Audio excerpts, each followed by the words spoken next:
好多謝大家選用西門子嘅電器。咁依家就同大家介紹翻我哋西門子嘅蒸爐究竟點樣去使用同埋保養啦。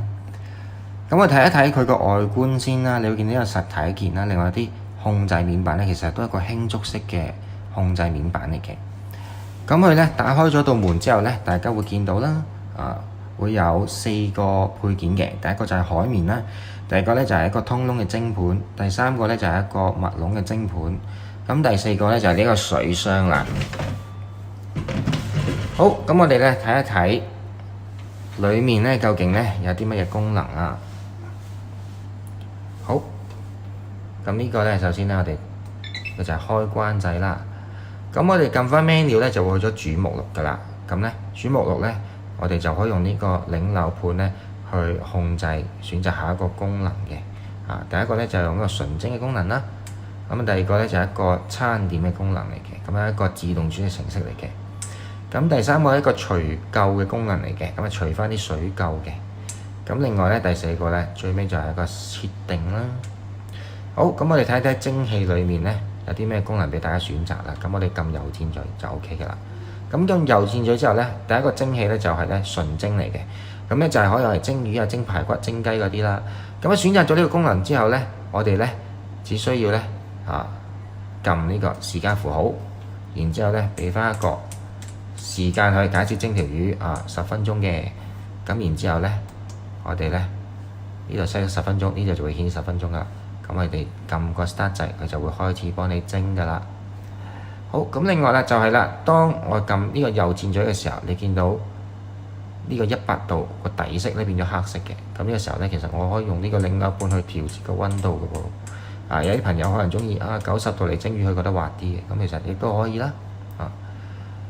好，咁然之後啦，下一個 function 咧就係一個叫再加熱嘅功能，即係 reheat 啊。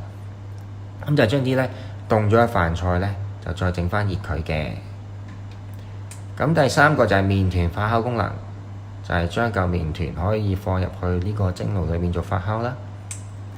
咁第四個咧就係一個解凍啊，就可以將件急凍嘅食材咧放入去做解凍用嘅。好，我哋再撳翻主目錄。咁主目錄之後，我哋再用呢個擰扭盤咧，就可以令到係餐點嘅功能。咁呢一個咧就係自動煮嘅程式嚟嘅。咁其實係咩嚟咧？咁其實咧佢就 set 咗好多個菜式喺入邊。咁咧用家咧只需要選擇佢想用嘅菜式，然之後俾翻一個正確嘅設定，佢就 OK 嘅啦。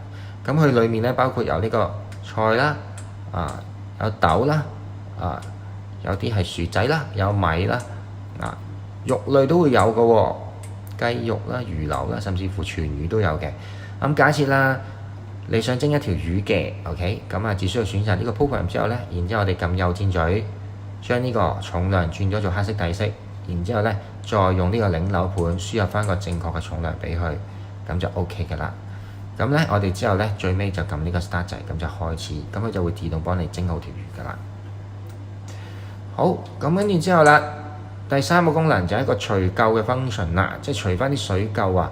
咁呢部機咧會定期咧去提醒用家咧幾時需要除水垢嘅。當佢顯示提示用家要除水垢嘅時候咧，只需要咧撳翻呢個右鍵嘴，跟住之後啦，我哋再撳多下右鍵嘴，咁咧佢呢部機咧就會咧教用家咧點樣咧去除水垢噶啦。咁將300 ml 嘅水啦，混合啲除垢液啦，倒入翻入邊呢個水箱裡面，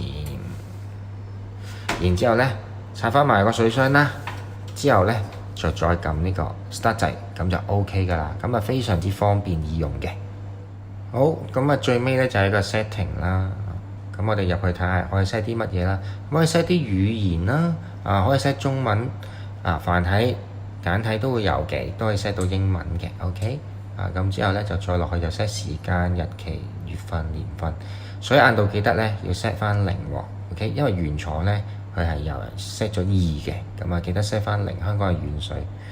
咁聲音信號啦、大細啦，按鍵音量啦、顯示屏嘅亮度啦、顯示時間方式啦、照明啦，咁跟住之後有個一開機嘅時候面板嘅頭一個畫面出現啲乜嘢啦，而家暗光啦、品牌標誌啦，風扇運轉時間我建議大家打開佢啦，咁跟住就去翻原廠設定㗎啦。咁跟住之後咧 set 好晒所有之後咧，我哋撳翻 menu 佢會叫你儲存，或者唔儲存嘅，咁啊跟翻你個人喜好啦。咁假設你儲存，你就撳翻左鍵咗就 OK 噶啦。